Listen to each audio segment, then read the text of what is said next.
বিসমিল্লাহির রাহমানির রাহিম। সূরা আত-তুর, আয়াত 29। অতএব তুমি উপদেশ দান করতে থাকো, তোমার রবের অনুগ্রহে তুমি গণক নও, উন্মাদ নও। আয়াতের তাফসীর। অতএব তুমি উপদেশ দান করতে থাকো, তোমার প্রভুর অনুগ্রহে তুমি গণক নও, পাগল ও নও। এতে নবী কারীম সাল্লাল্লাহু আলাইহি ওয়াসাল্লাম কে সান্ত্বনা দেওয়া হচ্ছে যে, তুমিও আজ নসিহত এবং দ্বীন প্রচারের কাজ করে যাও। এরা তোমার সম্পর্কে যা কিছু বলে, তার প্রতি কান দেবে না। কারণ আল্লাহর মেহেরবানিতে তুমি কোনো গণক নও, আর কোনো পাগল নও, যেমন এরা বলে। বরং রীতিমতো তোমার প্রতি আমার পক্ষ থেকে ওহী অবতীর্ণ করা হয়, যা গণকের প্রতি করা হয় না। আর তুমি যে বাণী লোকদেরকে শোনাও, তা থেকে এমন জ্ঞান ও প্রজ্ঞা বিচ্ছুরিত হয় যে, কোনো পাগলের দ্বারা এ ধরনের কথাবার্তা বলা সম্ভব নয়। আয়াত 30। তারা কি বলতে চায় যে, সে একজন কবি, আমরা তার জন্য কালের বিপর্যয়ের প্রতীক্ষা করছি। আয়াতের তাফসীর। তারা কি বলতে চায় যে, সে একজন কবি, আমরা তার জন্য কালের বিপর্যয়ের, মৃত্যুর প্রতীক্ষা করছি। এর অর্থ বিপর্যয়, দুর্ঘটনা, মৃত্যুর নামসমূহের একটি নাম।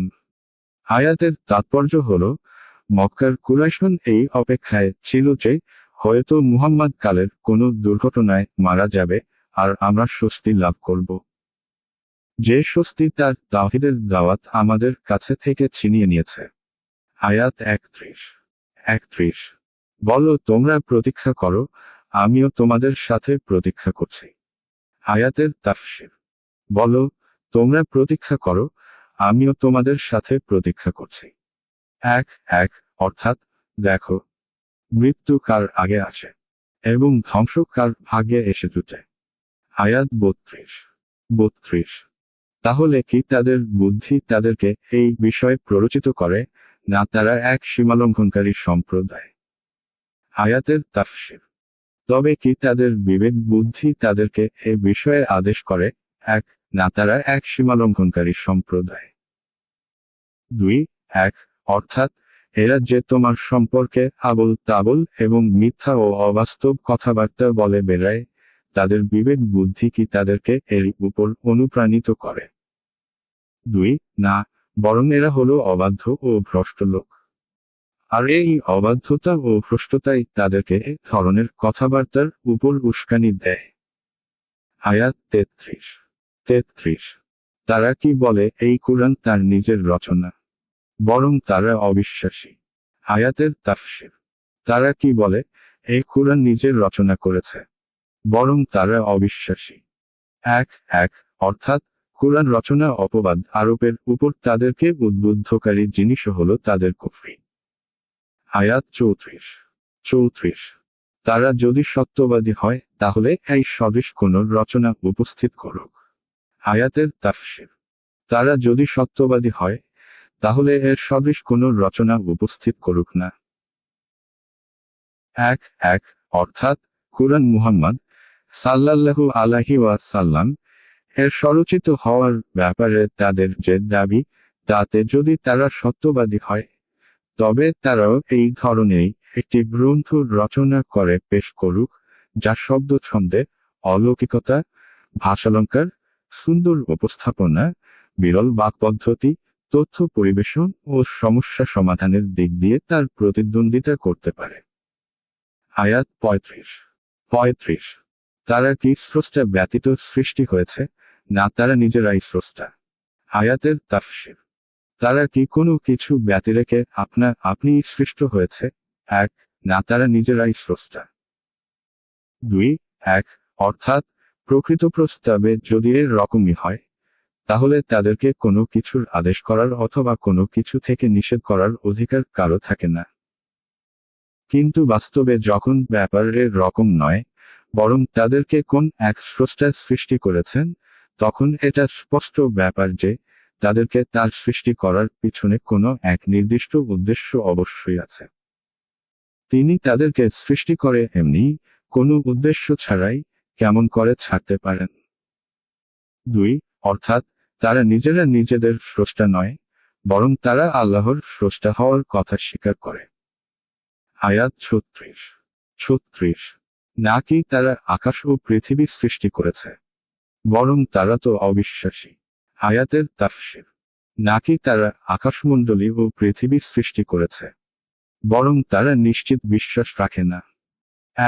এক বরং তারা আল্লাহর প্রতিশ্রুতি ও শাস্তির ব্যাপারে সন্দেহে পড়ে আছে। আয়াত 37 তোমার রবের ভাণ্ডার কি তাদের নিকট রয়েছে, না তারা এ সমুদয়ের নিয়ন্তা?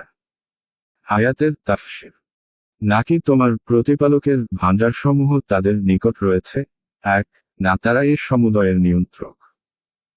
2 যে তারা যাকে ইচ্ছা রুজি দেবে এবং যাকে ইচ্ছা দেবে না, অথবা যাকে ইচ্ছা নবুয়ত দানে ধন্য করবে। 2 বা হলো ধাতু থেকে গঠিত।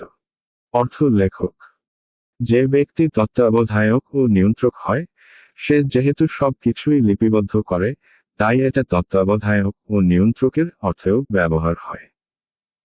অর্থাৎ আল্লাহর ধন ভাণ্ডারসমূহ ও তার রহমতের উপর তাদের কি কর্তৃত্ব আছে যে যাকে ইচ্ছা দেবে আর যাকে ইচ্ছা দেবে না।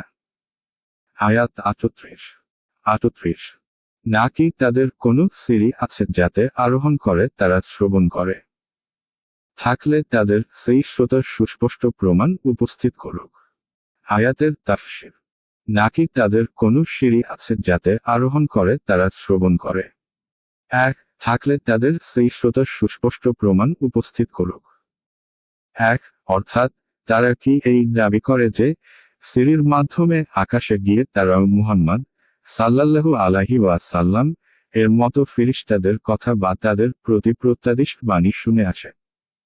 আয়াত 39 তাহলে কি কন্যা সন্তান তার জন্য এবং পুত্র সন্তান তোমাদের জন্য? আয়াতের তাফসীর নাকি কন্যা সন্তান তার জন্য এবং পুত্র সন্তান তোমাদের জন্য? আয়াত 40 তাহলে কি তুমি তাদের নিকট পারিশ্রমিক চাচ্ছ যে তারা একে একটি দুর্বহ বোঝা মনে করবে? আয়াতের তাফসীর নাকি তুমি তাদের নিকট পারিশ্রমিক চাচ্ছ যে তারা একে একটি দুর্বহ দণ্ড মনে করবে? অর্থাৎ যা আদায় করা তাদের জন্য ভারী হয়ে যায়। আয়াত 41 নাকি অদৃশ্য বিষয়ে তাদের কোনো জ্ঞান আছে যে তারা এই বিষয়ে কিছু লিখে? আয়াতের তাফসীর নাকি তাদের অদৃশ্যের জ্ঞান আছে যে তারা লিখে রাখে? যে তাদের পূর্বে মুহাম্মদ সাল্লাল্লাহু আলাইহি ওয়াসাল্লাম অবশ্যই মারা যাবেন এবং তাদের মৃত্যু পরে আসবে।